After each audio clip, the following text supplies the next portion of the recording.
Hello and welcome to another episode of Cake Fight Presents The Making of Kaleidoscope. I'm writer, director, producer Paige Feldman, and this week, as every week, I'm taking you inside my process of making my debut feature film. We're going from idea to premiere in real time. So this week I had a whole amazing video planned for you all about sex positivity and how media that's being released currently is helping me think about it and how to incorporate sex best into Kaleidoscope. But then I went to the movie theater and I saw a movie and it just absolutely broke me as a writer in like the best possible way. And I'll tell you exactly what I mean as soon as we roll those titles.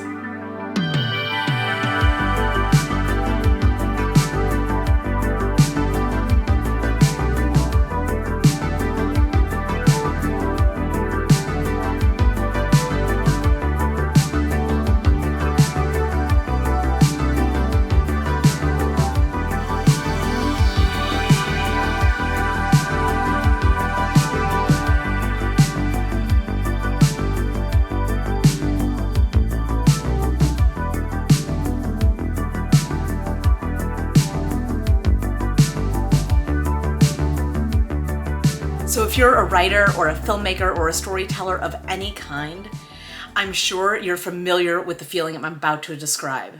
You see a piece of media that is in the same vein as something that you do, whether it's the same format or the same genre or a similar story. It can be as narrow or as wide as you want it to be, but you see a piece of art that looks like something that you might make or is in the same medium as what you make. And it is so good, and it engages your mind, it engages your heart. You feel feelings, you think thoughts you never thought of before. You're able to see the world in a new way through the eyes of the creators of that work, and you realize that you are in the presence of genius, and you've been blessed enough to witness that genius. And oh dear God, I could never make anything that good. I mean, that's the feeling. That's the feeling. It's super common, and it's devastating, but it's kind of the dream to be so affected by something that it reminds you what you're striving for as an artist. And that is how I feel about Everything Everywhere All at Once. It is a movie by the Daniels. It's a team of two guys, Kwan and Daniel Scheinert, who are friends. They directed a bunch of music videos, and they started their feature career with this film called Swiss Army Man, which was just freaking bonkers, starring Paul Dano as this lonely guy and Daniel Radcliffe as a corpse who Paul Dano stumbles upon, and he is able to ride the corpse with the power of the corpse's farts. I'm not kidding. Movie is bananas. I initially came across it when it was put across my desk when I was a development executive, and I was really into it, but it was too far out for the execs, the sales team at the time, because first, the Daniels didn't have much of a track record as directors, and second of all, a farting corpse, even if it's Daniel Radcliffe, even if it's Academy Award nominee Paul Dano, it wasn't enough for them. So we passed, unfortunately, and then it came up at Sundance, and I went to the Sundance screening. I was so excited because I really wanted to acquire this. We ended up not. I think A24 did, and I mean, rightly so. It was brilliant. But the thing I loved about that screening, besides the movie itself, which took you inside a situation that was so bizarre, so out there, that it couldn't be believed almost, but making it believable and then tying it to a greater poignancy. Besides that part of the film was the fact that within the first 15 minutes, people started walking out. Now, you have to understand this about Sundance, is that in Sundance, you have a lot of people in screenings who are executives of some kind in the industry. And I was there, and our job is to see as many movies as possible. Any given day at Sundance, I was seeing between 4 and 6 films. If I walked into a film and I thought, I don't know if this is going to be for my company, it doesn't fit the mandate, doesn't fit the types of films we're acquiring, I would walk out. And I'm not proud of that, but that is something that I had to do for my job so I could see other films that we could potentially acquire and potentially make money on. Swiss Army Man, I watched people walk out. And usually when you have a few people walking out, it's, 4 or 5, about half an hour in. This started 10 minutes in as soon as the farting started. And there was a steady trickle of people who were leaving throughout the entire film. And this film played in the Eccles, I believe, which is a huge theater in Park City.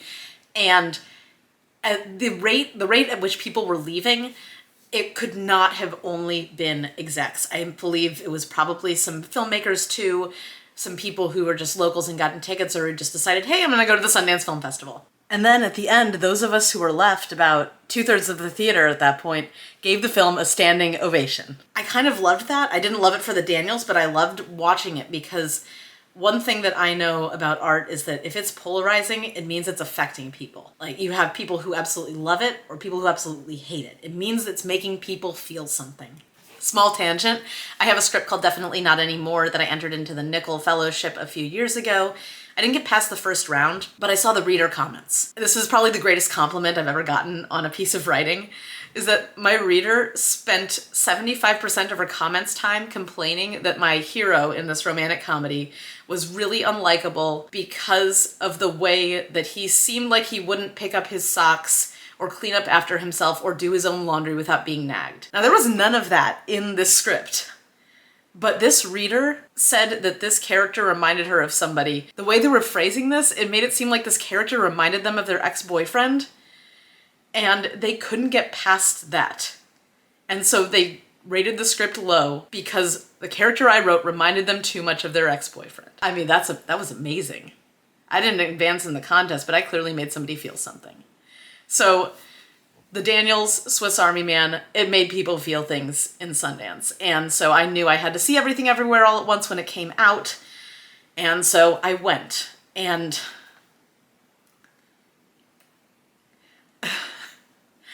I just don't know. I just finished revising Act 1 of Kaleidoscope. I'm moving into Act 2 tomorrow. And I'm aiming to have the entire first draft revised by May 22nd, which is quite a long time, but it's also a 263-page script. And it's a 263-page script about a time loop and a multiverse and a universe in which you can't really change your own fate in a Back to the Future Groundhog Day sort of way. Everything Everywhere All at Once kind of has a lot of those same elements. And where I'm struggling to just put these relationships in place and remember what everyone was doing at a certain point in a time loop and making sure that people's personalities are consistent. I went to see this movie, and the Daniels, they do such an amazing job of finding humor in these very serious situations and around very serious themes. And the relationship between Michelle Yeoh and Huy Quan. I'm very sorry about that pronunciation if it was wrong.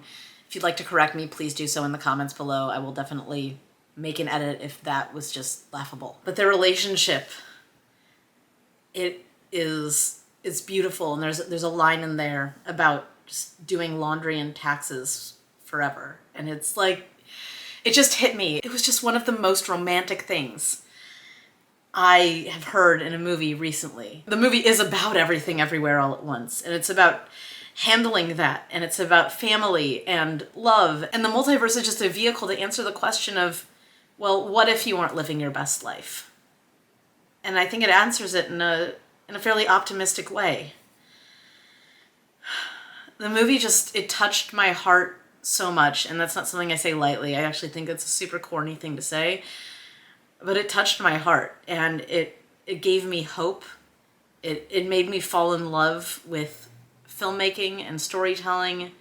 It made me appreciate my fiance more. It made me appreciate my parents and my sister more. It is really just a beautiful piece of storytelling, and it accomplishes so much that I want to accomplish with my work. And the themes that they're choosing to tackle, themes about living your best life and the meaning of love, these are questions that I know that I'm looking to answer in Kaleidoscope, themes that I know I want to develop further and really push forward. And now, on one hand, seeing this movie was super inspiring and motivating. On the other hand, I'm just wondering, can I even,